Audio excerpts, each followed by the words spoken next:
ప్రపంచంలో హిందువులకు అతిపెద్ద ఆలయం ఉంది.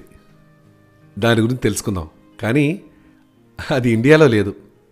ఆ ఆలయంలో ఎన్నో ఎన్నో అద్భుతాలు ఉన్నాయి. వాటి గురించి ఇప్పుడు మనం తెలుసుకుందాం.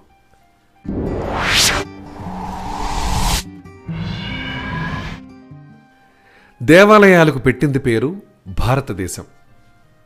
హిందూ, ముస్లిం, క్రిస్టియన్లకు చెందిన ఎన్నో దేవాలయాలు, మసీదులు, చర్చిలు భారతదేశంలో కొలువై ఉన్నాయి. భారతదేశంలో హిందువులకు చెందిన దేవాలయాల సంఖ్య అసలు ఎంతో చెప్పడం ఎవరి వల్ల కాదు. అంతలా హిందువుల ఆలయాలకు భారతదేశంలో ఓ స్థానం ఉంది. కానీ ప్రపంచంలోకెల్లా పెద్ద హిందువుల ఆలయం ఇండియాలో లేదు. మరెక్కడుంది తెలుసుకుందామా? హిందువులకు చెందిన ఆ దేవాలయం ఇండియాలో కాకుండా కాంబోడియాలోని ఆంకోర్ వాట్లో ఉంది.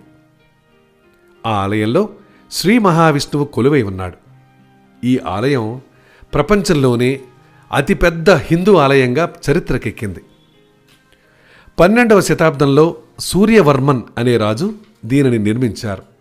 ఈ ఆలయం హిందువుల నిర్మాణ శైలిలో కాకుండా ఖ్మేర్ నిర్మాణ శైలిలో నిర్మించబడింది.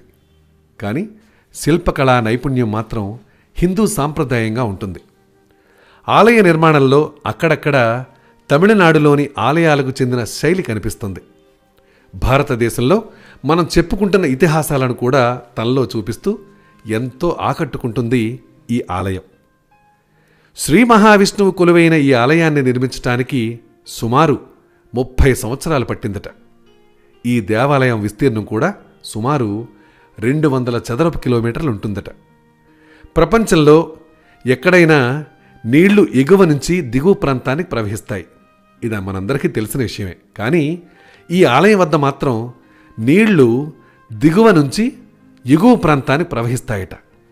ఎంత ఆశ్చర్యంగా ఉంది! మరి అలా ఎందుకు జరుగుతోందని ఇప్పటికీ మన శాస్త్రవేత్తలు కనుగొనలేకపోయారు. అంత ప్రత్యేకత ఉంది కాబట్టే కంబోడియా దేశ జాతీయ పతాకంలో ఈ దేవాలయానికి స్థానం దక్కింది. హిందువులకు చెందిన ఆలయం మరొక దేశ జాతీయ పతాకంపై ఎగురుతుండటం ఎంతో సంతోషాన్నిచ్చినా అదే ఆలయం ఇండియాలో లేకపోవడం కొంతవరకు బాధాకరమే. అయినా కూడా మనం బాధపడాల్సిన అవసరం లేదు. ఎందుకంటే సాక్షాత్తు మన హిందూ దేవాలయం ఎక్కడో ఒక చోట ఉంది కదా. ఆనందమే కదా. ఇలాంటి ఆనందకరమైనటువంటివి, ఆశ్చర్యకరమైనటువంటివి, అద్భుతమైన అంశాలను మీ అందరికీ అందించాలనేదే మా సంకల్పానికి మీరు చేయాల్సింది మా ఛానల్ని సింపుల్గా మీరు చేయాల్సింది సబ్స్క్రైబ్ చేసుకోవటం.